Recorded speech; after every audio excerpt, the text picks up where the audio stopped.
ਸਿੱਖ ਸਥਾਨਾਂ ਉੱਤੇ ਚੌਥੇ ਪੈਰ ਦੇ ਸਜੇ ਹੋਏ ਦੀਵਾਨਾਂ ਦੇ ਅੰਦਰ ਹਾਜ਼ਰੀ ਭਰ ਰਹੇ ਗੁਰਮੁਖ ਮਾਈ ਭਾਈ ਸਤ ਸੰਗਿਓ, ਆਪ ਜੀ ਨੇ ਗੁਰਬਾਣੀ ਦਾ ਸ਼ਬਦ ਕੀਰਤਨ ਸਰਵਣ ਕੀਤਾ। ਹੁਣ ਸਮਾਂ ਹੈ ਲੜੀਵਾਰ ਗੁਰ ਇਤਿਹਾਸ ਦੀ ਕਥਾ ਦਾ, ਜੋ ਛੇਵੇਂ ਪਾਤਸ਼ਾਹ ਮੀਰੀ ਪੀਰੀ ਦੇ ਮਾਲਕ ਧੰਨ ਸ੍ਰੀ ਗੁਰੂ ਹਰਗੋਬਿੰਦ ਸਾਹਿਬ ਜੀ ਮਹਾਰਾਜ ਜੀ ਦਾ ਪ੍ਰਸੰਗ ਚੱਲ ਰਿਹਾ। ਸਤਿਗੁਰਾਂ ਦੇ ਦਰਸ਼ਨ ਕਰਕੇ ਬਾਦਸ਼ਾਹ ਬੜਾ ਖੁਸ਼ ਹੁੰਦਾ ਹੈ। ਫਿਰ ਘਣੇ ਜੰਗਲ ਵੱਲ ਨੂੰ ਲੈ ਕੇ ਜਾਂਦਾ ਹੈ। ਛੇਵੇਂ ਪਾਤਸ਼ਾਹ ਧੰਨ ਗੁਰੂ ਹਰਗੋਬਿੰਦ ਸਾਹਿਬ ਜੀ ਮਹਾਰਾਜ ਇੱਕ ਬਹੁਤ ਭਿਆਨਕ ਖੂੰਖਾਰ ਬਹੁਤ ਹੀ ਤਾਕਤਵਰ ਸ਼ੇਰ, ਜਿਸ ਤੋਂ ਸਾਰਾ ਦਿੱਲੀ ਦਾ ਇਲਾਕਾ ਡਰਦਾ ਸੀ, ਘਬਰਾਉਂਦਾ ਸੀ, ਕੋਈ ਉਸ ਪਾਸੇ ਨਹੀਂ ਸੀ ਜਾਂਦਾ। ਬਹੁਤ ਸਾਰੇ ਲੋਕਾਂ ਦਾ ਤੇ ਇਸੇ ਤਰ੍ਹਾਂ ਬੇਅੰਤ ਪਸ਼ੂ ਪੰਛੀ ਜਾਨਵਰਾਂ ਦਾ ਉਸਨੇ ਨੁਕਸਾਨ ਕੀਤਾ। ਬਾਦਸ਼ਾਹ ਮਹਾਰਾਜ ਜੀ ਨੂੰ ਲੈ ਕੇ ਜਾਂਦਾ ਤੇ ਉਹਦੇ ਸਾਰੇ ਸਿਪਾਹ ਸਲਾਹ ਜਦੋਂ ਸ਼ੇਰ ਗਰਜਦਾ ਉਹ ਸਾਰੇ ਹੀ ਪਾਸੇ ਮੁੜ ਜਾਂਦੇ ਹੈ। ਬਾਦਸ਼ਾਹ ਦੇ ਹਾਥੀ ਨੂੰ ਸੂਈਏ ਮਾਰ ਮਾਰ ਕੇ ਅਗਾਂਹ ਕਰਨ ਦੀ ਕੋਸ਼ਿਸ਼ ਕਰਦੇ ਨੇ, ਪਰ ਉਹ ਵੀ ਡਰਦਾ ਪਿੱਛੇ ਮੁੜ ਜਾਂਦਾ ਹੈ। ਛੇਵੇਂ ਪਾਤਸ਼ਾਹ ਜੀ ਘੋੜੇ ਤੋਂ ਉਤਰਦੇ ਆ। ਸਿੱਖਾਂ ਆਖਿਆ, ਮਹਾਰਾਜ ਬੜਾ ਖਤਰਨਾਕ ਕੰਮ ਆ, ਸ਼ੇਰ ਬਹੁਤ ਤਾਕਤਵਰ ਆ। ਪਰ ਗੁਰੂ ਹਰਗੋਬਿੰਦ ਸਾਹਿਬ ਮਹਾਰਾਜ ਜਿੱਥੇ ਝਾੜੀਆਂ ਦੇ ਕੋਲ ਉਹ ਗਰਜਦਾ ਹੈ, ਛੇਵੇਂ ਪਾਤਸ਼ਾਹ ਜੀ ਉਹਦੇ ਕੋਲ ਜਾਂਦੇ ਆ, ਅੱਖਾਂ ਵਿੱਚ ਅੱਖਾਂ ਪਾ ਕੇ ਦੇਖਦੇ ਆ। ਮਹਾਰਾਜ ਜੀ ਨੇ ਇੰਨੀ ਤੇਜ਼ੀ ਦੇ ਨਾਲ, ਫੁਰਤੀ ਦੇ ਨਾਲ ਢਾਲ ਉਹਦੇ ਸਿਰ ਵਿੱਚ ਮਾਰੀ। ਸ਼ੇਰ ਹਮਲਾ ਕਰਨ ਤੋਂ ਪਹਿਲਾਂ ਹੀ ਪੁੱਠਾ ਹੋ ਕੇ ਡਿੱਗਦਾ। ਮਹਾਰਾਜ ਜੀ ਨੇ ਸ੍ਰੀ ਸਾਹਿਬ ਜੀ ਦੇ ਨਾਲ ਉਹਦੇ ਪੇਟ ਨੂੰ ਪਾੜ ਕੇ ਦੋ ਫਾੜ ਕਰ ਦਿੱਤਾ। ਸਾਰੇ ਦਿੱਲੀ ਵਿੱਚ ਇਸ ਗੱਲ ਦੀ ਬੜੀ ਚਰਚਾ ਹੋਈ। ਬਾਦਸ਼ਾਹ ਬੜਾ ਹੈਰਾਨ ਹੋਇਆ। ਧੰਨ ਨੇ ਗੁਰੂ ਹਰਗੋਬਿੰਦ ਸਾਹਿਬ ਜੀ ਇੱਕ ਮਿੰਟ ਵੀ ਨਹੀਂ ਲਾਇਆ, ਉਸੇ ਵੇਲੇ ਸ਼ੇਰ ਨੂੰ ਧਰਤੀ ਉੱਤੇ ਵਿਛਾ ਦਿੱਤਾ ਹੈ। ਤੋ ਦਿੱਲੀ ਦੀਆਂ ਸਿੱਖ ਸੰਗਤਾਂ ਨੂੰ ਪਤਾ ਲੱਗਿਆ। ਸਾਰਿਆਂ ਨੇ ਗੁਰੂ ਹਰਗੋਬਿੰਦ ਸਾਹਿਬ ਜੀ ਮਹਾਰਾਜ ਜੀ ਦੀ ਜੈ ਜੈਕਾਰ ਕੀਤੀ ਆ। ਸਾਰਿਆਂ ਨੇ ਆਖਿਆ, ਗੁਰੂ ਹਰਗੋਬਿੰਦ ਸਾਹਿਬ ਜੀ ਮਹਾਰਾਜ ਜੀ ਧੰਨ ਆ। ਬਾਦਸ਼ਾਹ ਵੀ ਖੁਸ਼ ਹੁੰਦਾ ਹੈ। ਫਿਰ ਸ਼ਾਮ ਪੈ ਜਾਂਦੀ ਹੈ। ਸਤਿਗੁਰਾਂ ਦੀ ਜੈ ਜੈਕਾਰ ਕਰਦਿਆਂ ਆਪੋ ਆਪਣੇ ਸਥਾਨਾਂ ਉੱਤੇ ਜਾ ਕੇ ਸੰਗਤਾਂ ਠਹਿਰਦੀਆਂ ਨੇ। ਬਾਦਸ਼ਾਹ ਆਪਣੇ ਰਿਹਾਇਸ਼ ਵਾਲੇ ਸਥਾਨ ਉੱਤੇ ਜਾ ਕੇ ਉਹ ਵੀ ਆਰਾਮ ਕਰਦਾ। ਇਸ ਤੋਂ ਬਾਅਦ ਦਿੱਲੀ ਤੋਂ ਕੂਚ ਕਰਨ ਵਾਲਾ ਪ੍ਰਸੰਗ ਆ। ਆਗਰੇ ਵਾਲੇ ਪਾਸੇ ਨੂੰ ਬਾਦਸ਼ਾਹ ਨੇ ਜਾਣਾ ਅਤੇ ਨਾਲ ਹੀ ਗੁਰੂ ਹਰਗੋਬਿੰਦ ਸਾਹਿਬ ਜੀ ਮਹਾਰਾਜ ਜੀ ਨੂੰ ਲਿਜਾਣ ਵਾਸਤੇ ਵੀ ਉਹਨਾਂ ਨੇ ਬੇਨਤੀ ਕਰਨੀ ਆ। ਕਵੀ ਸਾਹਿਬ ਜੀ ਅੱਗੋਂ ਕੀ ਇਤਿਹਾਸ ਲਿਖਦੇ ਆ।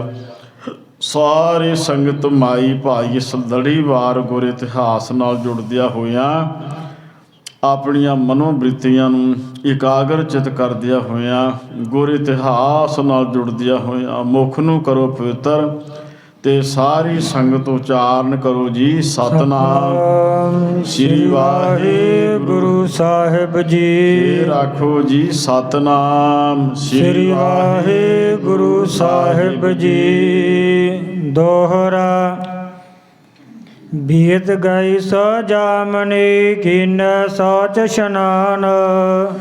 ਜਿਸ ਦਿਨ ਸੱਚੇ ਪਾਤਸ਼ਾਹ ਮਹਾਰਾਜ ਜੀ ਨੇ ਸ਼ੇਰ ਦਾ ਸ਼ਿਕਾਰ ਕੀਤਾ, ਉਹ ਰਾਤ ਬਤੀਤ ਹੋ ਜਾਂਦੀ ਹੈ। ਫਿਰ ਮਹਾਰਾਜ ਜੀ ਸਵੇਰ ਦੇ ਸਮੇਂ ਅੰਮ੍ਰਿਤ ਵੇਲੇ ਸਤਿਗੁਰੂ ਮਹਾਰਾਜ ਜੀ ਇਸ਼ਨਾਨ ਪਾਨ ਕਰਦੇ ਨੇ, ਸਰੀਰ ਦੀ ਕਿਰਿਆ ਸੋਧਦੇ ਹਨ। ਬਸਤਰ ਸ਼ਸਤਰ ਗੁਰ ਪਹਿਰ ਕਰ ਬੈਠੇ ਲਾਏ ਦੀਵਾਨ। ਧੰਨ ਸ੍ਰੀ ਗੁਰੂ ਹਰਗੋਬਿੰਦ ਸਾਹਿਬ ਜੀ ਮਹਾਰਾਜ ਜੀ ਨੇ ਆਪਣੇ ਇਸ ਸੋਹਣੇ ਸਰੀਰ ਉੱਤੇ ਬਸਤਰ ਸਜਾਏ ਨੇ, ਨਾਲ ਹੀ ਉਹਨਾਂ ਨੇ ਸ਼ਸਤਰ ਆਪਣੇ ਸਤਾਨ ਉੱਤੇ ਧਾਰਨ ਕੀਤੇ ਆ। ਅਤੇ ਮਹਾਰਾਜ ਜੀ ਦੀਵਾਨ ਲਾ ਕੇ ਸਤਿਗੁਰੂ ਸੱਚੇ ਪਾਤਸ਼ਾਹ ਮਹਾਰਾਜ ਜੀ ਸੰਗਤ ਵਿੱਚ ਸੱਜ ਗਏ ਹਨ। ਚੌਪਈ ਹਾਨਣ ਪੰਚਾਨਣ ਕੋ ਕਾਨਣ। ਸਤਿਗੁਰੂ ਸੱਚੇ ਪਾਤਸ਼ਾਹ ਮਹਾਰਾਜ ਜੀ ਨੇ ਕਿਵੇਂ ਸ਼ੇਰ ਦਾ ਸ਼ਿਕਾਰ ਕੀਤਾ, ਸ਼ੇਰ ਨੂੰ ਕਿਵੇਂ ਬਣ ਵਿੱਚ ਜਾ ਕੇ ਮਾਰਿਆ, ਜੰਗਲ ਵਿੱਚ ਮਾਰਿਆ। ਇਹ ਜਿਹੜਾ ਪ੍ਰਸੰਗ ਹੈ, ਕੋ ਆਨਣ ਭਣ ਕੋ ਸੁਣ ਕਾਨਣ। ਕਿਸੇ ਕਿਹਾ ਮੂੰਹੋਂ ਤੇ ਕਿਸੇ ਸੁਣਿਆ ਕੰਨੀ। ਕਿਸੇ ਨੇ ਜਿਵੇਂ ਜਿਵੇਂ ਗੁਰੂ ਕੇ ਸਿੱਖਾਂ ਦੇ ਪਾਸੋਂ ਸੁਣਿਆ, ਕਿਸੇ ਨੇ ਆਪਣੇ ਮੂੰਹ ਦੇ ਵਿੱਚੋਂ ਇਹ ਸ਼ਬਦ ਬੋਲੇ ਵੀ ਗੁਰੂ ਹਰਗੋਬਿੰਦ ਸਾਹਿਬ ਜੀ ਮਹਾਰਾਜ ਜੀ ਨੇ ਸ਼ੇਰ ਦਾ ਸ਼ਿਕਾਰ ਕੀਤਾ। ਕਿਸੇ ਮਾਈ ਭਾਈ ਨੇ ਕੰਨਾਂ ਦੇ ਨਾਲ ਸੁਣਿਆ ਹੈ। ਸੁਧ ਹਿਤ ਆਏ ਸਿੱਖ ਪਰਵਾਸੀ। ਜਿਹੜੇ ਦਿੱਲੀ ਦੇ ਰਹਿਣ ਵਾਲੇ ਸਿੱਖ ਸਨ, ਸਿੱਖ ਸੰਗਤਾਂ, ਜਦੋਂ ਉਹਨਾਂ ਨੂੰ ਇਸ ਗੱਲ ਦਾ ਪਤਾ ਲੱਗਿਆ ਕਿ ਗੁਰੂ ਹਰਗੋਬਿੰਦ ਸਾਹਿਬ ਜੀ ਮਹਾਰਾਜ ਜੀ ਨੇ ਸ਼ੇਰ ਦਾ ਸ਼ਿਕਾਰ ਕੀਤਾ, ਤੇ ਜਿਹੜੇ ਦਿੱਲੀ ਦੇ ਲੋਕ ਆ ਉਹ ਸਤਿਗੁਰੂ ਸੱਚੇ ਪਾਤਸ਼ਾਹ ਮਹਾਰਾਜ ਜੀ ਦੀ ਖਬਰ ਲੈਣ ਵਾਸਤੇ ਆਉਣ ਲੱਗੇ ਆ, ਕਿਉਂਕਿ ਬਹੁਤ ਵੱਡੀ ਗੱਲ ਸੀ ਇੱਕ ਇਹੋ ਜਿਹੇ ਖੂੰਖਾਰ ਸ਼ੇਰ ਦਾ ਮੁਕਾਬਲਾ ਕਰਨਾ, ਉਹਨੂੰ ਮਾਰ ਦੇਣਾ। ਤੋ ਜਿਵੇਂ ਜਿਵੇਂ ਸੰਗਤਾਂ ਦੇ ਮਨਾਂ ਵਿੱਚ ਵਿਚਾਰ ਪੈਦਾ ਹੋਈ, ਧੰਨ ਗੁਰੂ ਹਰਗੋਬਿੰਦ ਸਾਹਿਬ ਜੀ ਮਹਾਰਾਜ ਜੀ ਦੇ ਪਾਸ ਖਬਰਸਾਰ ਲੈਣ ਵਾਸਤੇ ਦਿੱਲੀ ਦੀ ਸੰਗਤ ਆਉਂਦੀ ਹੈ। ਦੇਖਟ ਦਰਸ਼ਨ ਬੈਠੇ ਪਾਸੇ। ਸਤਿਗੁਰਾਂ ਦੇ ਸੰਗਤ ਆਣ ਕੇ ਦਰਸ਼ਨ ਕਰਦੀ ਹੈ, ਮਹਾਰਾਜ ਜੀ ਦੇ ਚਰਨਾਂ ਵਿੱਚ ਆਣ ਕੇ ਨਮਸਕਾਰ ਸੰਗਤ ਕਰਦੀ ਹੈ, ਫਿਰ ਮਹਾਰਾਜ ਜੀ ਦੇ ਪਾਸ ਬੈਠ ਜਾਂਦੀ ਹੈ। ਬੂਝਤ ਪੈ ਪ੍ਰਸੰਗ ਜਿਮ ਭਇਓ। ਤੇ ਇਹ ਗੱਲ ਬੜੇ ਪਿਆਰ ਦੇ ਨਾਲ ਮਹਾਰਾਜ ਜੀ ਦੇ ਹਜ਼ੂਰ ਸਮਝਣੀ ਚਾਹੁੰਦੇ ਆ। ਇੰਨਾ ਵੱਡਾ ਸ਼ੇਰ ਮਾਰਿਆ, ਜਿੰਨੇ ਵੀ ਗੁਰਸਿੱਖ ਮਾਈ ਭਾਈ ਆਉਂਦੇ ਆ, ਸਤਿਗੁਰੂ ਸੱਚੇ ਪਾਤਸ਼ਾਹ ਮਹਾਰਾਜ ਜੀ ਦੇ ਹਜ਼ੂਰ ਸ਼ੇਰ ਮਾਰਨ ਵਾਲਾ ਪ੍ਰਸੰਗ, ਜਿਹੜੀ ਇਹ ਗਾਥਾ ਹੈ, ਉਹ ਸਾਰਿਆਂ ਦੇ ਮਨਾਂ ਵਿੱਚ ਬਹੁਤ ਵੱਡਾ ਵੀਰਸ ਰੁਚੀ ਪੈਦਾ ਕਰਦੀ ਹੈ, ਸੁਣਨੀ ਚਾਹੁੰਦੇ ਹਨ। ਕਹਿਰ ਬਲੀ ਆਪ ਹੱਥ ਦਇਓ। ਕਹਿਣ ਲੱਗੇ ਸੱਚੇ ਪਾਤਸ਼ਾਹ, ਇੰਨਾ ਵੱਡਾ ਜਿਹੜਾ ਤਾਕਤਵਰ ਸ਼ੇਰ ਆ, ਉਹ ਆਪ ਜੀ ਨੇ ਮਾਰ ਦਿੱਤਾ ਹੈ। ਸਤਿਗੁਰੂ ਸੱਚੇ ਪਾਤਸ਼ਾਹ ਬਹੁਤ ਜ਼ਿਆਦਾ ਇਹ ਸ਼ੇਰ ਤਾਕਤਵਰ ਸੀ। ਸੁਖ ਸਰੀਰ ਸਾਰੇ ਪਰ ਰਹਿਓ। ਮਹਾਰਾਜ ਤੁਸੀਂ ਠੀਕ ਠਾਕ ਜੇ।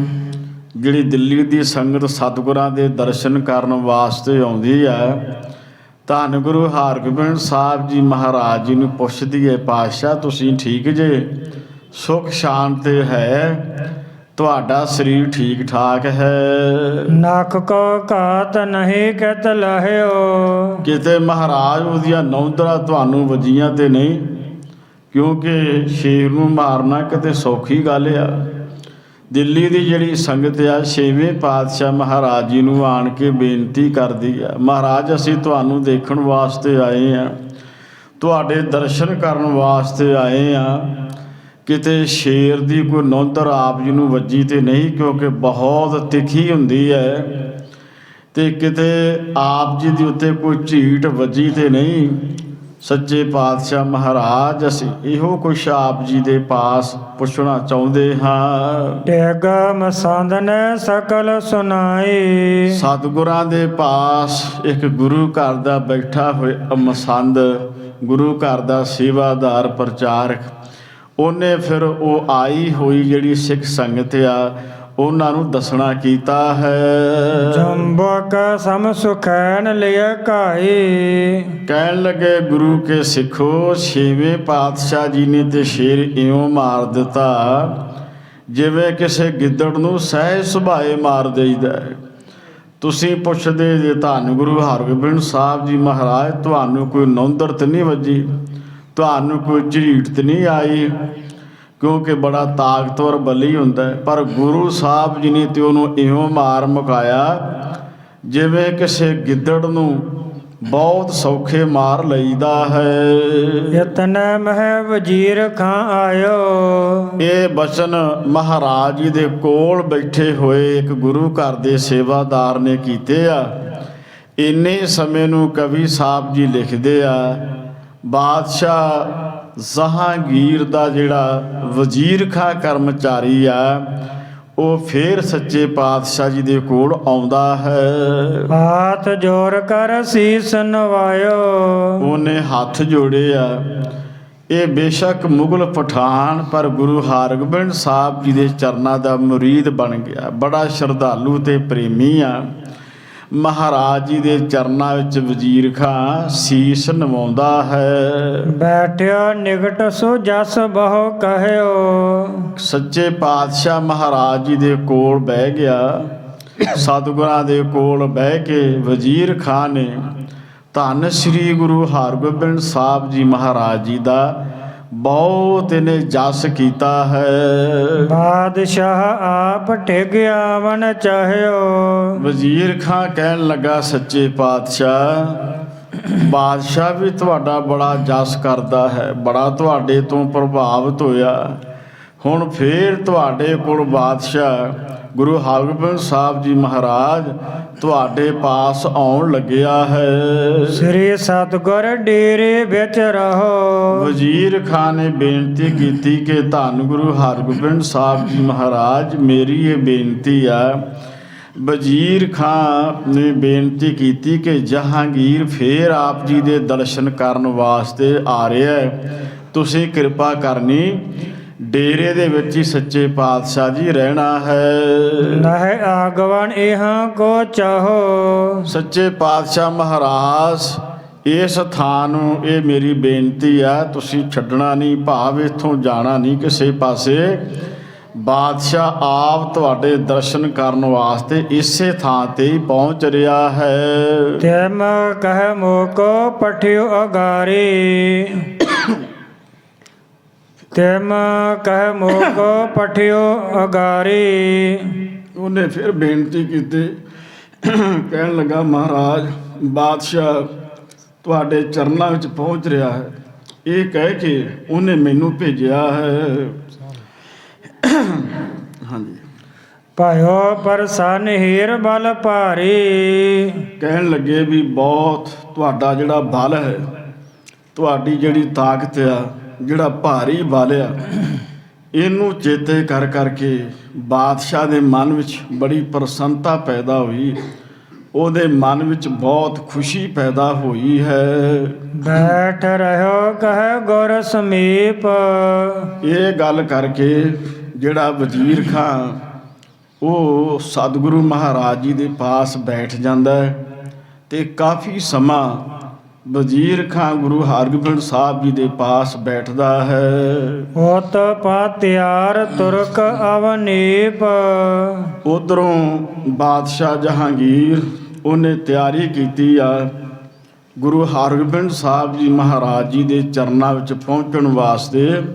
ਬਾਦਸ਼ਾਹ ਜਹਾਂਗੀਰ ਵੀ ਤਿਆਰ ਹੋ ਜਾਂਦਾ ਹੈ। ਚੱਲ ਮਜਨੂ ਕੇ ਆਏ ਸਥਾਨ। ਜਿਸ ਸਥਾਨ ਉੱਤੇ ਗੁਰੂ ਹਰਗੋਬਿੰਦ ਸਾਹਿਬ ਜੀ ਮਹਾਰਾਜ ਠਹਿਰੇ ਨੇ, ਇਸੇ ਸਥਾਨ ਉੱਤੇ ਸਤਿਗੁਰਾਂ ਦੇ ਦਰਸ਼ਨ ਕਰਨ ਵਾਸਤੇ ਬਾਦਸ਼ਾਹ ਜਹਾਂਗੀਰ ਉਹ ਆਪ ਚੱਲ ਕੇ ਆ ਜਾਂਦਾ ਹੈ। ਗੁਰ ਕਰਵਾਏ ਸਫਰਸ਼ ਮਹਾਨ।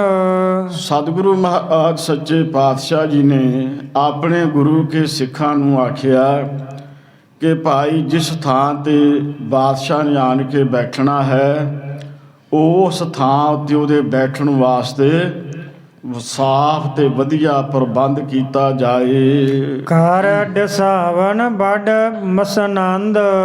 ਉਹਨਾਂ ਨੇ ਆਪਣੇ ਕੁਝ ਸਿੱਖਾਂ ਦੀ ਇਹ ਸੇਵਾ ਲਾਈ, ਡਿਊਟੀ ਲਾਈ ਤੇ ਸੱਚੇ ਪਾਤਸ਼ਾਹ ਮਹਾਰਾਜ ਜੀ ਨੇ ਬਚਨ ਕੀਤਾ ਇਸ ਥਾਂ ਤੇ ਇੱਕ ਸਰਾਣਾ ਲਿਆਂਦਾ ਜਾਏ ਔਰ ਬਾਦਸ਼ਾਹ ਦੇ ਬੈਠਣ ਵਾਸਤੇ ਜਿਹੜਾ ਵਿਛਾਉਣਾ ਹੈ ਉਹ ਵਿਛਾਉਣਾ ਵਿਛਾਇਆ ਜਾਏ।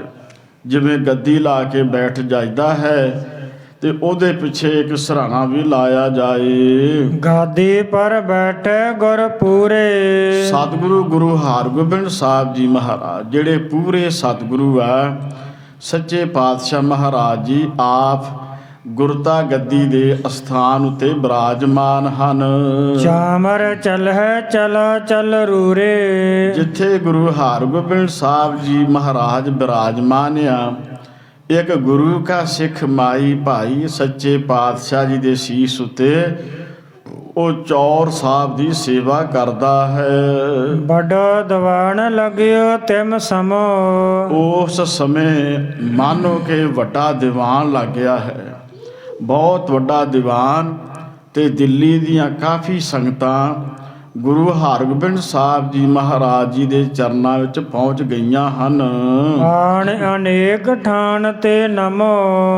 ਅਨੇਕਾਂ ਥਾਵਾਂ ਤੋਂ ਹੋਰ ਵੀ ਬੇਅੰਤ ਸੰਗਤ ਮਾਈ ਭਾਈ ਆਈ ਤੇ ਧੰਨ ਗੁਰੂ ਹਰਗੋਬਿੰਦ ਸਾਹਿਬ ਜੀ ਮਹਾਰਾਜ ਜੀ ਨੂੰ ਸੰਗਤ ਆਣ ਕੇ ਨਮਸਕਾਰ ਕਰਦੀ ਹੈ। ਕਿਉਂਕਿ ਸ਼ੇਰ ਮਾਰਨ ਵਾਲਾ ਪ੍ਰਸੰਗ ਜਿਸ ਨੇ ਵੀ ਸੁਣਿਆ, ਦਿੱਲੀ ਦੀਆਂ ਬੇਅੰਤ ਸੰਗਤਾਂ ਧੰਨ ਗੁਰੂ ਹਰਗੋਬਿੰਦ ਸਾਹਿਬ ਜੀ ਦੇ ਦਰਸ਼ਨ ਕਰਨ ਵਾਸਤੇ ਪਹੁੰਚ ਜਾਂਦੀਆਂ ਹਨ। ਜਹਾਂਗੀਰ ਜਬ ਬੈਠੇ ਹੀਰੇ। ਬਾਦਸ਼ਾਹ ਜਹਾਂਗੀਰ ਵੀ ਉਹ ਵੀ ਆਪਣੇ ਘੋੜੇ ਉੱਤੇ ਸਵਾਰ ਹੋ ਕੇ ਆ ਜਾਂਦਾ ਹੈ। ਜਦੋਂ ਉਹਨੇ ਧੰਨ ਗੁਰੂ ਹਰਗੋਬਿੰਦ ਸਾਹਿਬ ਜੀ ਮਹਾਰਾਜ ਜੀ ਨੂੰ ਦੀਵਾਨ ਦੇ ਵਿੱਚ ਬੈਠਿਆਂ ਦੇਖਦਾ ਹੈ। ਆਇਤ ਉਤਰ ਆਏ ਤਬ ਨੇਰੇ। ਬਾਦਸ਼ਾਹ ਜਹਾਂਗੀਰ ਆਪਣੇ ਘੋੜੇ ਤੋਂ ਹੇਠਾਂ ਉਤਰਿਆ ਤੇ ਧੰਨ ਗੁਰੂ ਹਰਗੋਬਿੰਦ ਸਾਹਿਬ ਜੀ ਮਹਾਰਾਜ ਜੀ ਦੇ ਨਜ਼ਦੀਕ ਉਹਨਾਂ ਦੇ ਬਿਲਕੁਲ ਨੇੜੇ ਪਹੁੰਚ ਗਿਆ ਹੈ। ਕਰ ਅਬ ਬੰਧਨ ਬੈਠਿਓ ਪਾਸ। ਬਾਦਸ਼ਾਹ ਜਹਾਂਗੀਰ ਨੇ ਧੰਨ ਸ੍ਰੀ ਗੁਰੂ ਹਰਗੋਬਿੰਦ ਸਾਹਿਬ ਜੀ ਮਹਾਰਾਜ ਜੀ ਨੂੰ ਬੰਦਨਾ ਕੀਤੀ ਹੈ। ਫਿਰ ਸਤਿਗੁਰਾਂ ਦੇ ਪਾਸ ਬੈਠ ਜਾਂਦਾ ਹੈ। ਕਹੇ ਅਖੀਰ ਕੇ ਬਾਕ ਬਿਲਾਸ। ਉਸ ਬਾਦਸ਼ਾਹ ਨੇ ਵੀ ਉਹੀ ਪ੍ਰਸੰਗ ਸ਼ੁਰੂ ਕੀਤਾ ਜਿਹੜਾ ਧੰਨ ਸ੍ਰੀ ਗੁਰੂ ਹਰਗੋਬਿੰਦ ਸਾਹਿਬ ਜੀ ਮਹਾਰਾਜ ਸ਼ਿਕਾਰ ਖੇਡਣ ਵਾਸਤੇ ਗਏ ਸਨ। ਕਹਿਰ ਬਲੀ ਆਪਨੇ ਮਾਰਾ। ਬਾਦਸ਼ਾਹ ਜਹਾਂਗੀਰ ਕਹਿਣ ਲੱਗਾ, ਹੇ ਗੁਰੂ ਹਰਗੋਬਿੰਦ ਸਾਹਿਬ ਜੀ ਮਹਾਰਾਜ, ਬਹੁਤ ਹੀ ਤਾਕਤਵਰ ਸ਼ੇਰ ਸੀ। ਜਿਹੜੇ ਸ਼ੇਰ ਨੂੰ ਤੁਸੀਂ ਮਾਰਿਆ ਨਾ, ਬਹੁਤ ਜ਼ਿਆਦਾ ਤਾਕਤਵਰ ਸੀ ਤੇ ਕੋਈ ਵੀ ਇੱਥੋਂ ਦਾ ਬਹਾਦਰ ਸੂਰਮਾ ਉਹਦੇ ਸਾਹਮਣੇ ਖਲੋਂਦਾ ਨਹੀਂ ਸੀ। ਉਸ ਸ਼ੇਰ ਦੀਆਂ ਇਸ ਜੰਗਲੀ ਇਲਾਕੇ ਵਿੱਚ ਬੜੀਆਂ ਧੁੰਮਾਂ ਸਨ। ਪੁਨ ਬਿਰਤੰਤ ਤੈਨ ਆਪਨ ਉਚਾਰਾ। ਤੇ ਫਿਰ ਕਹਿਣ ਲੱਗਾ, ਮਹਾਰਾਜ ਦੂਸਰੀ ਬੇਨਤੀ ਇਹ ਆ, ਉਸ ਮਰੇ ਹੋਏ ਸ਼ੇਰ ਨੇ ਆਪਣੀ ਬਾਬਤ ਪ੍ਰਸੰਗ ਵੀ ਉਚਾਰਨ ਕਰਕੇ ਦੱਸਿਆ ਤੇ ਮਹਾਰਾਜ ਤੁਸੀਂ ਉਹਦੇ ਮੁਖ ਤੋਂ ਸੁਣਾਇਆ। ਉਹ ਪ੍ਰਸੰਗ ਕੀ ਸੀ ਆਪ ਜੀ ਨੇ ਕੱਲ ਸ਼ਾਮ ਦੇ ਦੀਵਾਨ ਵਿੱਚ ਸਰਵਣ ਕੀਤਾ। ਕਦੇ ਗੁਰੂ ਅਮਰਦਾਸ ਸਾਹਿਬ ਜੀ ਮਹਾਰਾਜ ਜੀ ਦੇ ਨਾਲ ਕਾਸਮ ਬੇਗ ਗੋਇੰਦਵਾਲ ਸਾਹਿਬ ਵਿਖੇ ਆਉਂਦਾ ਹੈ। ਅਕਬਰ ਬਾਦਸ਼ਾਹ ਦੇ ਸਮੇਂ ਉਹਦੇ ਮਨ ਵਿੱਚ ਇੱਕ ਭਰਮ ਪੈਦਾ ਹੋਇਆ। ਇੱਕ ਤੁਰਕ ਮੁਗਲ ਬਾਦਸ਼ਾਹ ਹੋ ਕੇ ਤੇ ਹਿੰਦੂਆਂ ਦੇ ਪੀਰ ਸਤਿਗੁਰੂ ਧੰਨ ਗੁਰੂ ਅਮਰਦਾਸ ਸਾਹਿਬ ਜੀ ਮਹਾਰਾਜ ਉਹਨਾਂ ਨੂੰ ਮੱਥਾ ਟੇਕਦਾ ਹੈ। ਇਹ ਉਹਦੇ ਮਨ ਵਿੱਚ ਇੱਕ ਵਿਚਾਰ ਪੈਦਾ ਹੋਈ, ਇੱਕ ਫੁਰਨਾ ਪੈਦਾ ਹੋਇਆ।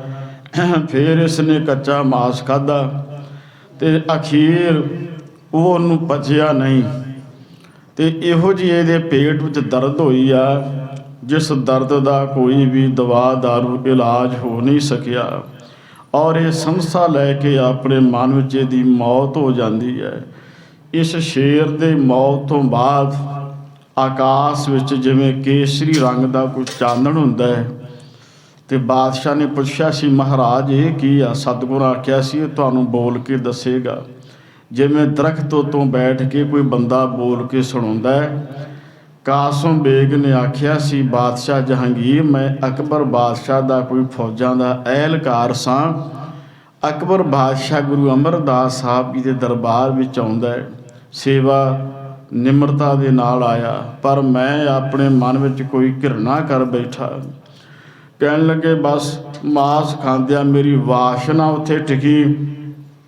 ਮੈਨੂੰ ਉਸੇ ਹਿਸਾਬ ਦੇ ਨਾਲ ਕਹਿਣ ਲੱਗੇ ਫਿਰ ਸ਼ੇਰ ਦਾ ਜਨਮ ਮਿਲਿਆ ਅਤੇ ਮੈਂ ਅਸਲ ਦੇ ਵਿੱਚ ਭਟਕਦਾ ਫਿਰਦਾ ਸਾਂ, ਆਵਾਗੁਣ ਜੂਨੀਆਂ 'ਚ ਪੈ ਗਿਆ ਸਾਂ। ਇਹ ਗੁਰੂ ਹਰਗੋਬਿੰਦ ਸਾਹਿਬ ਜੀ ਮਹਾਰਾਜ ਜੀ ਨੇ ਮੇਰੀ ਕਿਰਪਾ ਕੀਤੀ ਆ, ਮੇਰੀ ਬੰਦ ਖਲਾਸੀ ਕਰਵਾ ਦਿੱਤੀ ਆ, ਆਵਾਗੁਣ ਜੂਨੀਆਂ ਦੇ ਗੇੜ ਵਿੱਚੋਂ ਬਚਾ ਕੇ ਮੈਨੂੰ ਮੁਕਤੀ ਦੀ ਦਾਤ ਬਖਸ਼ਿਸ਼ ਕੀਤੀ ਆ। ਇਹ ਬਚਨ ਕਾਸਮ ਬੇਗ ਨੇ ਆਖੇ ਸਨ।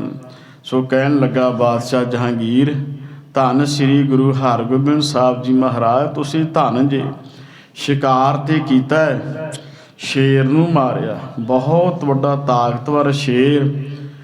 ਪਰ ਨਾਲ ਹੀ ਕਹਿਣ ਲੱਗੇ ਮਹਾਰਾਜ, ਉਹਦੀ ਆਤਮਾ ਦੇ ਕੋਲੋਂ ਜਿਹੜੇ ਆ ਸ਼ਬਦ ਤੁਸੀਂ ਕਢਵਾਏ ਆ, ਉਹਦੇ ਪਿਛਲੇ ਜਨਮ ਦੀ ਗਾਥਾ ਮਹਾਰਾਜ ਇਹ ਬਚਨ ਕਰਵਾ ਕੇ ਤੁਸੀਂ ਹੈਰਾਨ ਕਰ ਦਿੱਤਾ ਹੈ ਵੀ ਤੁਹਾਡੇ ਅੰਦਰ ਇੰਨੀ ਵੱਡੀ ਗੁਰੂ ਨਾਨਕ ਸਾਹਿਬ ਜੀ ਵਾਲੀ ਮਹਾਨ ਬਖਸ਼ਿਸ਼ ਹੈ।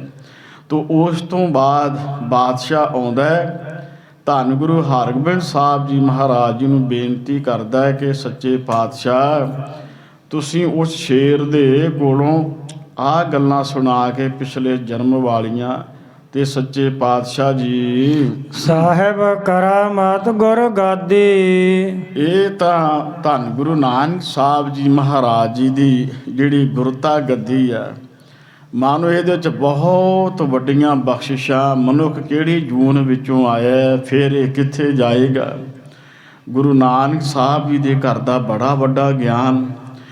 ਹੁਣ ਉਹ ਲੋਕ ਇਹਨੂੰ ਕਰਾਮਾਤ ਕਹਿ ਕੇ ਇਸ ਢੰਗ ਦੇ ਨਾਲ ਯਾਦ ਕਰਦੇ ਆ, ਪਰ ਗੁਰੂ ਘਰ ਦੀਆਂ ਬਖਸ਼ਿਸ਼ਾਂ ਮਹਾਨ ਆ।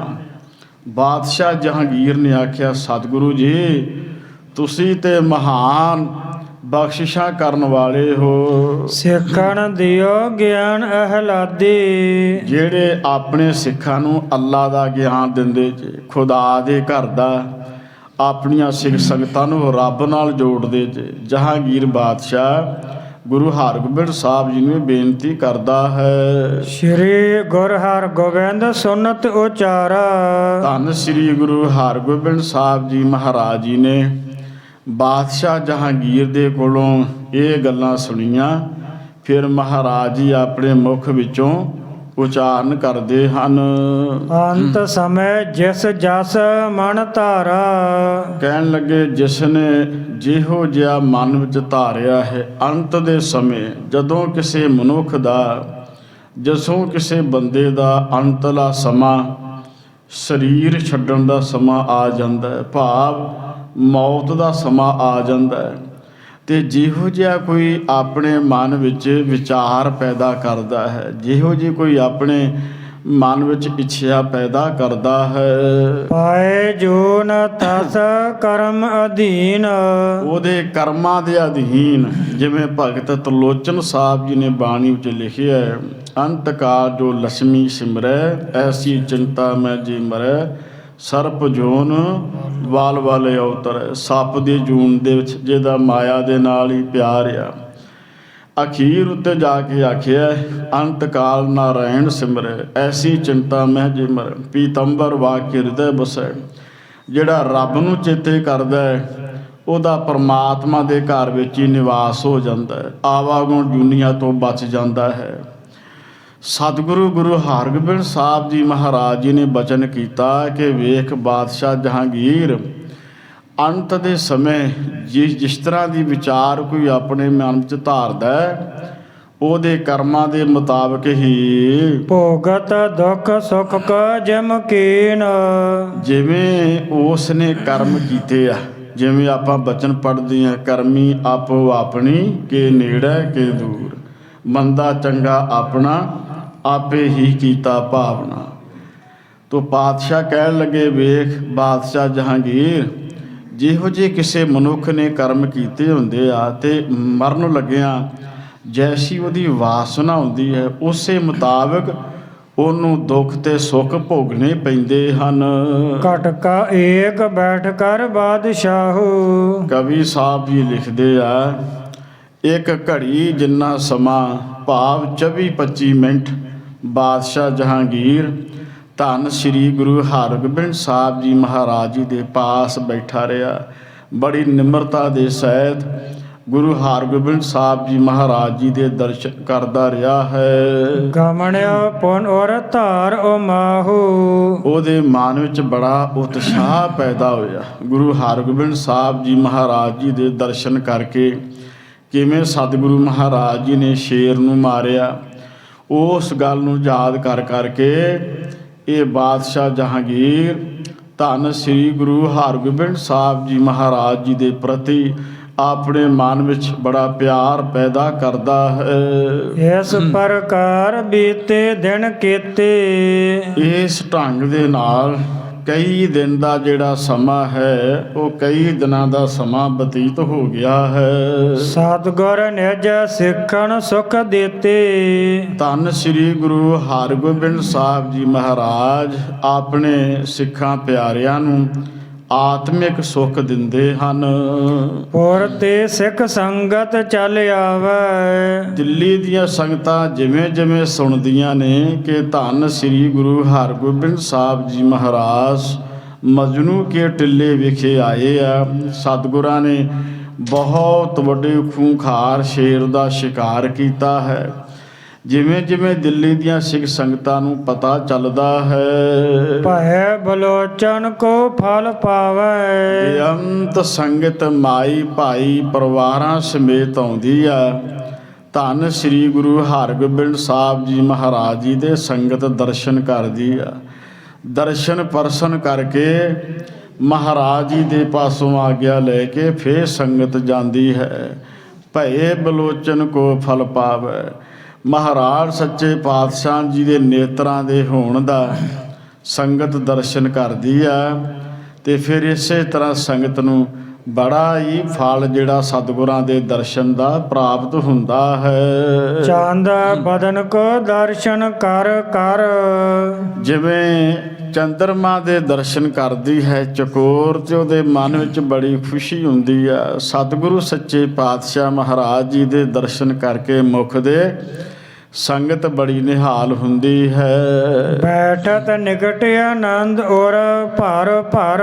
ਸਤਿਗੁਰਾਂ ਦੇ ਕੋਲ ਬੈਠ ਕੇ ਸੰਗਤ ਬੜਾ ਆਨੰਦ ਮਹਿਸੂਸ ਕਰਦੀ ਆ। ਅੱਜ ਵੀ ਜਿਹੜੇ ਸਿੱਖ ਮਾਈ ਭਾਈ ਸਤਿਗੁਰਾਂ ਦੇ ਦਰਸ਼ਨ ਕਰਦੇ ਆ, ਬਾਣੀ ਪੜ੍ਹਦੇ ਸੁਣਦੇ, ਹੁਕਮਨਾਮਾ ਸੁਣਦੇ ਆ, ਕਥਾ ਕੀਰਤਨ ਵਿੱਚ ਜੁੜਦੇ, ਉਹਨਾਂ ਦੇ ਮਨ ਦਾ ਆਨੰਦਮਈ ਅਵਸਥਾ ਬਣ ਜਾਂਦੀ ਆ। ਕਿਸੇ ਕਾਰਨ ਨਾਗਾ ਪੈ ਜਾਏ ਤੇ ਉਹਨਾਂ ਦੇ ਮਨ ਨੂੰ ਮਹਿਸੂਸ ਹੁੰਦਾ ਵੀ ਸਾਡੀ ਜ਼ਿੰਦਗੀ ਦਾ ਜ਼ਰੂਰੀ ਕਾਜ ਰਹਿ ਗਿਆ। ਸੋ ਇਸੇ ਤਰ੍ਹਾਂ ਜਿਹੜੀਆਂ ਵੀ ਸੰਗਤਾਂ ਆਉਂਦੀਆਂ ਨੇ ਬੜੇ ਪਿਆਰ ਦੇ ਨਾਲ ਮਨ ਵਿੱਚ ਆਨੰਦ ਉਹਨਾਂ ਨੂੰ ਪ੍ਰਾਪਤ ਹੁੰਦਾ ਹੈ ਤੇ ਸਤਿਗੁਰਾਂ ਦੇ ਸੰਗਤ ਕੋਲ ਬੈਠਦੀ ਹੈ। ਕਮਲ ਪਾਂਕਰੀ ਆਂਖ ਵਿਸਾਲੇ। ਜਿਵੇਂ ਕਬਲ ਦੀਆਂ ਪੰਖੀਆਂ ਬਹੁਤ ਖਿੜਦੀਆਂ ਨੇ, ਮਹਾਰਾਜ ਸੱਚੇ ਪਾਤਸ਼ਾਹ ਜੀ ਦੀਆਂ ਅੱਖਾਂ ਮਾਨੋ ਇਸੇ ਤਰ੍ਹਾਂ ਕਮਲ ਦੀਆਂ ਪੰਖੜੀਆਂ ਦੇ ਵਾਂਗੂ ਬਹੁਤ ਖੁੱਲੀਆਂ ਹਨ। ਤੀਕਣ ਕੋਰ ਬਣ ਅਣਿਆਲੇ। ਸੱਚੇ ਪਾਤਸ਼ਾਹ ਜੀ ਦੇ ਜਿਹੜੇ ਨੇਤਰਾਂ ਦੇ ਕੋਨੇ ਆ, ਮਾਨੋ ਬੜੀ ਤਿੱਖੀ ਚੁੰਝ ਵਾਲੇ ਸੱਚੇ ਪਾਤਸ਼ਾਹ ਦੇ ਜਿਹੜੇ ਨੇਤਰ ਆ ਉਹ ਤਿੱਖੀ ਚੁੰਝ ਵਾਲੇ ਬਾਣ ਹਨ। ਮਾਪ ਤੀਰਾਂ ਦੇ ਵਾਂਗ ਅਣਿਆਲੇ ਅਣੀਆਂ ਰਾਮ ਰਾਜੇ। ਧੰਨ ਗੁਰੂ ਹਰਗੋਬਿੰਦ ਸਾਹਿਬ ਜੀ ਮਹਾਰਾਜ ਜੀ ਦੀ ਚਿਹਰੇ ਦੀ ਦਿੱਖ ਬਹੁਤ ਹੀ ਨਿਰਾਲੀ ਆ। ਸੰਗਤ ਦਰਸ਼ਨ ਕਰਕੇ ਨਿਹਾਲ ਹੁੰਦੀ ਹੈ। ਦਰਸ਼ਨ ਕਰਹਿ ਕਾਮਨਾ ਪਾਵੈ। ਜਿਹੜੇ ਮਾਈ ਭਾਈ ਸਤਿਗੁਰਾਂ ਦੇ ਦਰਸ਼ਨ ਕਰਦੇ ਆ, ਮੂੰਹ ਮੰਗੀਆਂ ਮੁਰਾਦਾਂ ਸੱਚੇ ਪਾਤਸ਼ਾਹ ਜੀ ਪੂਰੀਆਂ ਕਰਦੇ ਆ। ਜੋ ਮੰਗੈ ਠਾਕੁਰ ਆਪਣੇ ਤੇ ਸੋਈ ਸੋਈ ਦੇਵੈ। ਨਾਨਕ ਦਾਸ ਮੁਖ ਤੇ ਜੋ ਬੋਲੇ ਇਹਾਂ ਊਹਾਂ ਸੱਚ ਹੋਵੇ। ਸਤਿਗੁਰਾਂ ਦੇ ਦਰਸ਼ਨਾਂ ਦਾ ਫਲ ਮਿਲਦਾ, ਸੰਗਤ ਦੀਆਂ ਭਾਵਨਾਵਾਂ ਸੰਪੂਰਨ ਹੁੰਦੀਆਂ ਹਨ। ਅਣਕ ਅਕੋਰਨ ਕੋ ਅਰ ਪਾਵੈ। ਬੇਅੰਤ ਸੰਗਤ ਭੇਟਾ ਲਿਆ ਕੇ ਪਾਤਸ਼ਾਹ ਜੀ ਦੇ ਚਰਨਾਂ ਵਿੱਚ ਅਰਪਣ ਕਰਦੀਆਂ ਹਨ। ਇਸ ਪ੍ਰਕਾਰ ਸਿੱਖੀ ਵਿਸਤਾਰੇ। ਸਤਿਗੁਰੂ ਗੁਰੂ ਹਰਗੋਬਿੰਦ ਸਾਹਿਬ ਜੀ ਮਹਾਰਾਜ ਜੀ ਨੇ ਇਸ ਪ੍ਰਕਾਰ ਸਿੱਖੀ ਦਾ ਬੜਾ ਵਿਸਥਾਰ ਕੀਤਾ ਹੈ। ਭਾਵ ਦਿੱਲੀ ਦੇ ਸਾਰੇ ਇਲਾਕੇ ਦੇ ਵਿੱਚ ਗੁਰੂ ਹਰਗੋਬਿੰਦ ਸਾਹਿਬ ਜੀ ਦੀ ਜੈ ਜੈਕਾਰ ਹੁੰਦੀ ਆ।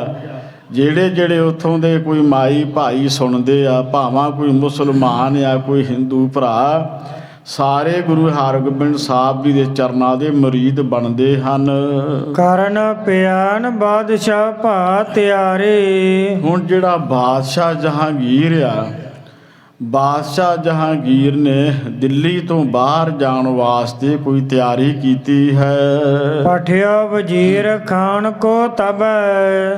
ਉਹਨੇ ਦਿੱਲੀ ਨੂੰ ਛੱਡ ਕੇ ਤੇ ਬਾਹਰ ਭਾਵ ਆਗਰੇ ਵਾਲੇ ਪਾਸੇ ਨੂੰ ਜਾਣਾ, ਤੇ ਵਜ਼ੀਰ ਖਾਂ ਜਿਹੜਾ ਉਹਦਾ ਖਾਸ ਕਰਮਚਾਰੀ ਆ, ਉਹਨੂੰ ਕੁਝ ਕਹਿ ਕੇ ਭੇਜਿਆ ਹੈ। ਕਰ ਬੰਧਨ ਪ੍ਰਸੰਗ ਕਹੈ ਸਭੈ। ਉਹ ਸਤਿਗੁਰੂ ਪਾਸ ਪਹੁੰਚਦਾ ਹੈ, ਧੰਨ ਸ੍ਰੀ ਗੁਰੂ ਹਰਗੋਬਿੰਦ ਸਾਹਿਬ ਜੀ ਮਹਾਰਾਜ ਜੀ ਦੇ ਪਾਸ, ਤੇ ਉਹਨੇ ਆਣ ਕੇ ਸਤਿਗੁਰਾਂ ਨੂੰ ਸਾਰੀ ਗੱਲ ਦੱਸਣੀ ਆ ਕਿ ਧੰਨ ਸ੍ਰੀ ਗੁਰੂ ਹਰਗੋਬਿੰਦ ਸਾਹਿਬ ਜੀ ਮਹਾਰਾਜ ਬਾਦਸ਼ਾਹ ਨੇ ਮੈਨੂੰ ਆਪ ਜੀ ਦੇ ਪਾਸ ਭੇਜਿਆ ਹੈ। ਹਾਜ਼ਰਤ ਚਾਹੇ ਕਰਨ ਅਸਵਾਰੇ। ਵਜ਼ੀਰ ਖਾਨ ਨੇ ਆਖਿਆ, ਮਹਾਰਾਜ ਜਿਹੜਾ ਬਾਦਸ਼ਾਹ ਜਹਾਂਗੀਰ ਆ, ਉਹ ਘੋੜੇ ਦੀ ਸਵਾਰੀ ਕਰਨੀ ਚਾਹੁੰਦਾ ਹੈ, ਭਾਵ ਦੂਰ ਦੁਰਾਡੇ ਉਹ ਸ਼ਿਕਾਰ ਕਰਨ ਵਾਸਤੇ, ਸੈਰ ਕਰਨ ਵਾਸਤੇ ਜਾਣਾ ਚਾਹੁੰਦਾ ਹੈ। ਕਹਿਓ ਆਪਸੋਂ ਕੀਜੇ ਤਿਆਰੇ। ਬਾਦਸ਼ਾਹ ਨੇ ਸੱਚੇ ਪਾਤਸ਼ਾਹ ਜੀ ਆਪ ਜੀ ਨੂੰ ਵੀ ਤਿਆਰ ਹੋਣ ਵਾਸਤੇ ਆਖਿਆ। ਵਜ਼ੀਰ ਖਾਨ ਨੇ ਗੁਰੂ ਹਰਗੋਬਿੰਦ ਸਾਹਿਬ ਜੀ ਮਹਾਰਾਜ ਜੀ ਨੂੰ ਬੇਨਤੀ ਕੀਤੀ ਹੈ। ਨਗਰ ਆਗਰੇ ਚੱਲ ਕਰ ਥਿਰੈ। ਤੇ ਆਗਰੇ ਨਗਰ ਦੇ ਵਿੱਚ ਜਿਹੜਾ ਆਗਰਾ ਸ਼ਹਿਰ ਆ, ਉੱਥੇ ਜਾ ਕੇ ਤੇ ਉਹ ਵਿਸਰਾਮ ਕਰਨਾ ਚਾਹੁੰਦੇ ਹਨ। ਕੇਤਕ ਦਿਨ ਬਿਲਾਸ ਤਹਿ ਕਰੈ। ਗੁਰੂ ਹਰਗੋਬਿੰਦ ਸਾਹਿਬ ਜੀ ਮਹਾਰਾਜ ਜੀ ਨੂੰ ਵਜ਼ੀਰ ਖਾਂ ਬੇਨਤੀ ਕਰਦਾ ਕਿ ਸੱਚੇ ਪਾਤਸ਼ਾਹ ਆਪ ਜੀ ਵੀ ਕਿਰਪਾ ਕਰੋ, ਇਹ ਲੰਮੀ ਸੈਰ ਕਰੋ ਤੇ ਉੱਥੋਂ ਦੀਆਂ ਸੰਗਤਾਂ ਨੂੰ, ਉੱਥੋਂ ਦੇ ਮਾਈ ਭਾਈ ਪਸ਼ੂ ਪੰਛੀਆਂ ਨੂੰ ਦਰਸ਼ਨ ਦੇ ਕੇ ਨਿਹਾਲ ਕਰੋ। ਕਰੋ ਆਪ ਵੀ ਸੈਲ ਕਨੇਰੇ। ਇਹ ਬੜੀ ਖੁੱਲੀ ਸੈਰ ਹੋਵੇਗੀ, ਖੁੱਲੇ ਇਲਾਕੇ ਵਿੱਚ ਘੁੰਮਣ ਦੇ ਨਾਲ ਮਹਾਰਾਜ ਆਪ ਜੀ ਨੂੰ ਖੁੱਲੀ ਸੈਰ ਕਰਨ ਦਾ ਸਮਾਂ ਮਿਲੇਗਾ। ਬਾਦਸ਼ਾਹ ਚਾਹਤ ਹੈ ਮੇਲ ਵਡੇਰੇ। ਵਜ਼ੀਰ ਖਾਂ ਫਿਰ ਬੇਨਤੀ ਕਰਦਾ ਹੈ ਕਿ ਸਤਿਗੁਰੂ ਜੀ, ਬਾਦਸ਼ਾਹ ਤੁਹਾਡੇ ਨਾਲ ਵੱਡਾ ਮੇਲ ਰੱਖਣਾ ਚਾਹੁੰਦਾ ਹੈ, ਤੁਹਾਡੇ ਨਾਲ ਮੇਲ ਮਿਲਾਪ ਵਧਾਉਣਾ ਚਾਹੁੰਦਾ ਹੈ। ਖੇਲੋ ਮੇਲ ਅਖੀਰ ਵਿਦ ਨਾਨਾ। ਫੇਰ ਕਹਿਣ ਲੱਗੇ ਤੁਸੀਂ ਇਸਾਂ ਤਰ੍ਹਾਂ ਦੇ ਖੇਲ ਖੇਲੋ ਜਿਵੇਂ ਆਪ ਜੀ ਨੇ ਪਹਿਲਾਂ ਸ਼ਿਕਾਰ ਕਰਕੇ ਸ਼ੇਰ ਨੂੰ ਮਾਰਿਆ, ਤਾਂ ਕਈ ਪ੍ਰਕਾਰ ਦੇ ਜਿਹੜੇ ਇਹ ਸ਼ਿਕਾਰ ਨੇ ਇਹ ਖੇਡਣਾ ਕਰੋ। ਬਾਣ ਉਪਾਬਣ ਕੋ ਪਿਖੋ ਮਹਾਨਾ। ਸਤਿਗੁਰੂ ਸੱਚੇ ਪਾਤਸ਼ਾਹ ਜੀ ਤੁਹਾਡੀ ਵਡਿਆਈ ਬੜੀ ਮਹਾਨ ਹੈ। ਜਦੋਂ ਤੁਸੀਂ ਉੱਥੇ ਜਾਓਗੇ ਤੇ ਉੱਥੇ ਵੀ ਬੜੇ ਖੁੱਲੇ ਜੰਗਲ ਆ, ਬੜਾ ਖੁੱਲਾ ਵਣ ਵਾਲਾ ਖੁੱਲਾ ਮਹਾਨ ਇਲਾਕਾ ਹੈ। ਕਹਿਆ ਬਾਦਸ਼ਾਹ ਮਨ ਪ੍ਰੇਮੀ ਹਵੇ ਕੈ। ਜਿਹੜਾ ਬਾਦਸ਼ਾਹ ਜਹਾਂਗੀਰ ਆ ਮਹਾਰਾਜ ਜੀ, ਉਹ ਤੁਹਾਡਾ ਪ੍ਰੇਮੀ ਬਣ ਗਿਆ ਹੈ। ਉਹਨੇ ਤੁਹਾਡਾ ਪ੍ਰੇਮੀ ਬਣ ਕੇ ਬੜੇ ਪਿਆਰ ਦੇ ਨਾਲ ਆਪ ਜੀ ਵੱਲ ਇਹ ਬੇਨਤੀ ਕਹਿ ਕੇ ਮੈਨੂੰ ਭੇਜਿਆ ਹੈ। ਗਮਨੋ ਸੰਗ ਕਿਰਪਾ ਨਿਜ ਕੈ। ਸਤਿਗੁਰੂ ਜੀ ਤੁਸੀਂ ਆਪ ਮਿਹਰ ਕਰੋ ਤੇ ਤੁਸੀਂ ਬਾਦਸ਼ਾਹ ਦੇ ਨਾਲ ਚੱਲਣਾ ਕਰੋ, ਇਹ ਮਹਾਨ ਕਿਰਪਾ ਕਰੋ ਸਾਡੇ ਉੱਤੇ। ਸੱਚੇ ਪਾਤਸ਼ਾਹ ਜੀ, ਬਾਦਸ਼ਾਹ ਦੇ ਨਾਲ ਤੁਸੀਂ ਜਾਣਾ ਕਰੋ। ਇਤਿਆਦਕ ਕਹੈ ਕੀਨੇ ਤਿਆਰ। ਵਜ਼ੀਰ ਖਾਨ ਨੇ ਹੋਰ ਵੀ ਬੜੇ ਸਤਿਕਾਰ ਵਾਲੇ ਸ਼ਬਦ ਧੰਨ ਸ੍ਰੀ ਗੁਰੂ ਹਰਗੋਬਿੰਦ ਸਾਹਿਬ ਜੀ ਦੇ ਨਾਲ ਵਰਤੇ ਨੇ, ਤੇ ਛੇਵੇਂ ਪਾਤਸ਼ਾਹ ਮਹਾਰਾਜ ਜੀ ਨੂੰ ਵੀ ਆਗਰੇ ਵਾਲੇ ਪਾਸੇ ਜਾਣ ਵਾਸਤੇ ਵਜ਼ੀਰ ਖਾਨ ਨੇ ਤਿਆਰ ਕਰ ਲਿਆ ਹੈ। ਭੈ ਸਾਤ ਸਤਿਗੁਰ ਅਸਵਾਰ। ਸਤਿਗੁਰੂ ਗੁਰੂ ਹਰਗੋਬਿੰਦ ਸਾਹਿਬ ਜੀ ਮਹਾਰਾਜ ਤਿਆਰ ਹੋ ਗਏ ਨੇ। ਉਹਨਾਂ ਨੇ ਤਿਆਰੀ ਕਰ ਲਈ ਆ ਵੀ ਘੋੜੇ ਉੱਤੇ ਸਵਾਰ ਹੋ ਕੇ ਅਸੀਂ ਬਾਦਸ਼ਾਹ ਦੇ ਨਾਲ ਚੱਲਾਂਗੇ। ਗਮਨ ਪੰਥ ਅਗਾਰੇ ਚੱਲੇ। ਹੁਣ ਆਗਰੇ ਨੂੰ ਚੱਲੇ ਆ ਤੇ ਸਾਰਾ ਜਿਹੜਾ ਪੰਥ ਆ, ਭਾਵ ਧੰਨ ਸ੍ਰੀ ਗੁਰੂ ਹਰਗੋਬਿੰਦ ਸਾਹਿਬ ਜੀ ਮਹਾਰਾਜ, ਇਹ ਸਾਰਿਆਂ ਨੇ ਫਿਰ ਉਸ ਵੇਲੇ ਤਿਆਰੀ ਕਰ ਲਈ ਹੈ। ਅਤੇ ਆਖਿਰ ਹਜ਼ਰਤ ਕਬ ਮਿਲੇ। ਹਜ਼ਰਤ ਜਿਹੜਾ ਬਾਦਸ਼ਾਹ ਹੈ, ਜਦੋਂ ਧੰਨ ਸ੍ਰੀ ਗੁਰੂ ਹਰਗੋਬਿੰਦ ਸਾਹਿਬ ਜੀ ਮਹਾਰਾਜ ਚੱਲ ਪੈਂਦੇ ਆ ਤੇ ਰਸਤੇ ਦੇ ਵਿੱਚ ਸ਼ਿਕਾਰ ਵੀ ਕਰਦੇ ਆ, ਤੇ ਫਿਰ ਬਾਦਸ਼ਾਹ ਵੀ ਨਾਲ ਨਾਲ ਆਣ ਕੇ ਸਤਿਗੁਰੂ ਮਹਾਰਾਜ ਜੀ ਨੂੰ ਮਿਲਦਾ ਹੈ। ਹਣ ਹੈ ਮਿਰਗਣ ਕਉ ਅਦਕ ਧੁਆਏ। ਸਤਿਗੁਰੂ ਸੱਚੇ ਪਾਤਸ਼ਾਹ ਮਹਾਰਾਜ ਜਦੋਂ ਜਾਂਦੇ ਨੇ ਇਸ ਬਾਦਸ਼ਾਹ ਜਹਾਂਗੀਰ ਦੇ ਨਾਲ ਨਾਲ, ਤੇ ਮਹਾਰਾਜ ਜੀ ਜਾਂਦਿਆਂ ਜਾਂਦਿਆਂ ਵੀ ਸ਼ਿਕਾਰ ਖੇਡਦੇ ਜਾਂਦੇ ਆ, ਤੇ ਜਿਹੜੇ ਉਹਨਾਂ ਦੇ ਕੋਲ ਜਾਨਵਰ ਨੇ, ਜਿਵੇਂ ਮਿਰਗ, ਬਹੁਤ ਸਾਰੇ ਹਿਰਨ ਆ, ਇਹ ਜਿਹੜੇ ਉਹਨਾਂ ਦੇ ਕੋਲ ਜਾਨਵਰ ਨੇ ਇਹਨਾਂ ਨੂੰ ਛੱਡਦੇ ਆ। ਹੋਰ ਜਿਹੜੇ ਜਿਨ੍ਹਾਂ ਜੀਵਾਂ ਦਾ ਕੁਛ ਪਾਰ ਉਤਾਰਾ ਕਰਨਾ, ਉਧਾਰ ਕਰਨਾ, ਧੰਨ ਸ੍ਰੀ ਗੁਰੂ ਹਰਗੋਬਿੰਦ ਸਾਹਿਬ ਜੀ ਮਹਾਰਾਜ ਇਹਨਾਂ ਪਸ਼ੂ ਪੰਛੀਆਂ ਜਾਨਵਰਾਂ ਦੇ ਰਾਹੀਂ ਉਹਨਾਂ ਨੂੰ ਪਕੜਦੇ ਨੇ। ਫਿਰ ਮਹਾਰਾਜ ਜੀ ਉਹਨਾਂ ਨੂੰ ਪਕੜ ਕੇ ਤੇ ਉਹਨਾਂ ਦਾ ਵੀ ਪਾਰ ਉਤਾਰਾ ਕਰਦੇ ਹਨ। ਦੇਖਤ ਓਜ ਬਾਦਸ਼ਾਹ ਹਰਖਾਏ। ਬਾਦਸ਼ਾਹ ਨੇ ਵੇਖਿਆ ਕਿ ਗੁਰੂ ਹਰਗੋਬਿੰਦ ਸਾਹਿਬ ਜੀ ਮਹਾਰਾਜ ਬਹੁਤ ਹੀ ਸ਼ਕਤੀਵਾਨ ਆ, ਬੜੇ ਹੀ ਤਾਕਤਵਰ ਆ, ਬੜੇ ਪਾਵਰਫੁੱਲ ਆ। ਕੋਈ ਵੀ ਜੰਗਲੀ ਜਾਨਵਰ ਐਸਾ ਨਹੀਂ ਜਿਸ ਨੂੰ ਸਤਿਗੁਰੂ ਮਹਾਰਾਜ ਜੀ ਨੇ ਕਾਬੂ ਨਾ ਕੀਤਾ ਹੋਵੇ। ਔਰ ਮਹਾਰਾਜ ਜਿੱਥੇ ਸ਼ਿਕਾਰ ਕਰਦੇ ਉੱਥੇ ਜੀਵਾਂ ਦਾ ਪਾਰ ਉਤਾਰਾ ਵੀ ਕਰਦੇ ਆ। ਜਿਵੇਂ ਜਿਵੇਂ ਬਾਦਸ਼ਾਹ ਗੁਰੂ ਹਰਗੋਬਿੰਦ ਸਾਹਿਬ ਜੀ ਮਹਾਰਾਜ ਜੀ ਦੇ ਚੋਜ ਵੇਖਦਾ, ਬੜਾ ਖੁਸ਼ ਹੁੰਦਾ, ਬੜਾ ਬਿਸਮਾਦ ਵਿੱਚ ਆਉਂਦਾ, ਹੈਰਾਨ ਹੁੰਦਾ ਕਿ ਗੁਰੂ ਹਰਗੋਬਿੰਦ ਸਾਹਿਬ ਜੀ ਮਹਾਰਾਜ ਬਹੁਤ ਵੱਡੀਆਂ ਬਖਸ਼ਿਸ਼ਾਂ ਪ੍ਰਾਪਤ ਕਰਕੇ ਆਏ ਹਨ।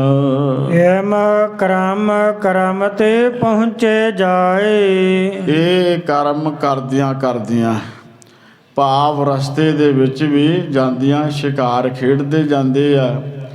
ਜਿਹੜੇ ਕੋਈ ਜੀਵ ਵਿਚਾਰੇ 84 ਦੇ ਗੇੜ ਵਿੱਚ ਪਏ ਆ, ਆਵਾਗੁਣ ਦੁਨੀਆਂ ਦੇ ਵਿੱਚ ਜਿਹੜੇ ਜੀਵ ਪਏ ਆ, ਧੰਨ ਸ੍ਰੀ ਗੁਰੂ ਹਰਗੋਬਿੰਦ ਸਾਹਿਬ ਜੀ ਮਹਾਰਾਜ ਉਹਨਾਂ ਜੀਵਾਂ ਦਾ ਪਾਰ ਉਤਾਰਾ ਕਰਦੇ ਜਾਂਦੇ ਹਨ।